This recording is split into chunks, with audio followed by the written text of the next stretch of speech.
Hello everybody, welcome back to another video, and in today's video we're playing DPS.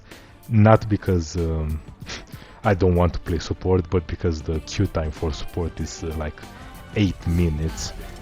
It's one of those weird time periods when the queue time for DPS is somehow shorter than the one for support. It doesn't happen that often. Last time that I could remember it happening was when Juno was released. That's the last time I saw this happen. I hope you're having a good day. The new season has come out and it was everything that was promised. I feel like this was one of the best updates this game has ever had in its entire history, like including Overwatch 1, even though I have to say I'm talking a little bit out of my ass because I don't think I played this game as much as others have when Overwatch 1 was a thing. I used to have this game. I had this game since like 2017 on the console, but I never really was into it that much back then. But now I'm really into it, considering that I'm pretty much playing it every single day.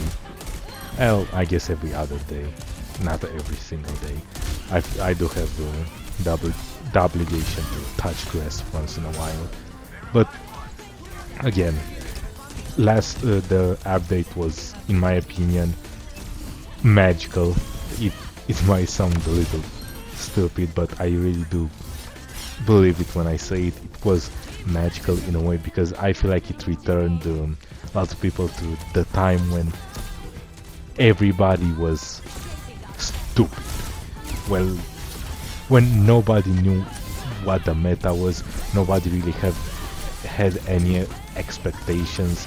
The game was just new and everybody was discovering shit, everybody was figuring everything out. There was nothing that was really set in stone. There was no meta, and because everybody was playing a new character, the new character in every role, everybody was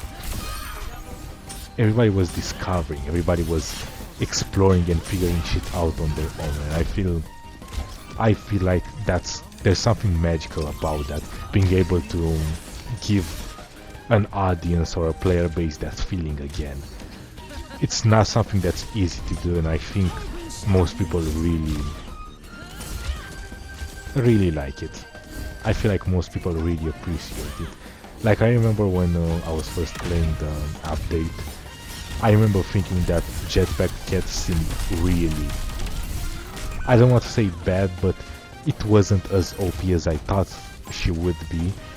And I remember playing Mizuki and thinking, oh my god, this character is nasty, this character feels like actually OP. But then after a while, everybody kinda realized it was kinda the opposite. But that time, like the few hours where, honestly I wouldn't say few hours, I feel like it was like an entire day, maybe 2 days, where people didn't really realize what was happening, what was going on, what character was good, what character was okay. I feel like that time period was when the game was at its peak.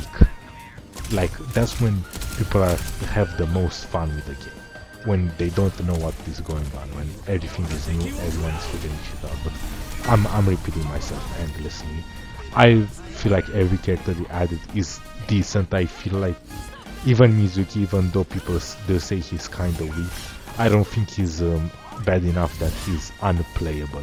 Like, I don't think he's as bad as who was the character that was really bad on release. I'd say Lifeweaver was really bad on release, but also the characters that are good from the 5 that were added, they're not as OP as like Mauga was on release. You know, it's a good balance where I feel like all the characters are fun to play and interesting, but they're not OP.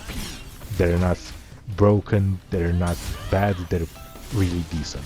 Even though Mizuki and Anuran people seem to agree that they are the weaker of the characters, even though I did see some people say that Anuran is better than Emery simply because she can stay alive so long in a backline, which I kinda understand, but the problem is that to stay alive in a backline is difficult and it requires a lot of brain play, for lack of a better term.